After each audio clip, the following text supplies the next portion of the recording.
I'm going to take this gable rake trim and turn it into drip edge by scoring the rake, cutting this rake off. There's a lot of different ways to cut metal. You can use electric shears, nibblers, all that kind of thing.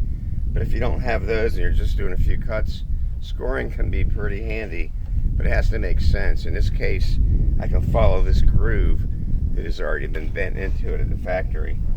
So by creating a groove with a utility knife, we're going to bend it back and forth, and metal fatigue will take the rest, and the metal fatigue will follow that groove that we've made with the utility knife. So I fastened it down to my horses to make it a little bit easier. You don't want to make too many cuts. It's best if you make one pass. So we're just going to simply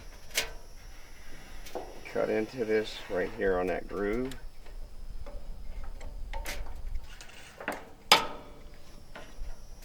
Put a little pressure on it.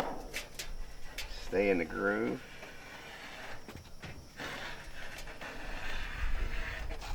We're just going to follow it all the way down.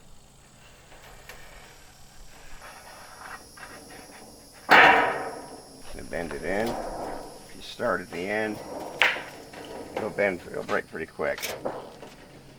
Again, this is simply just metal fatigue. Back and forth until it snaps. This is going up underneath the drip edge will be underneath the metal.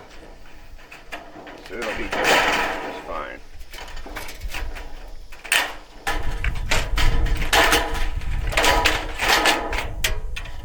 And that's it.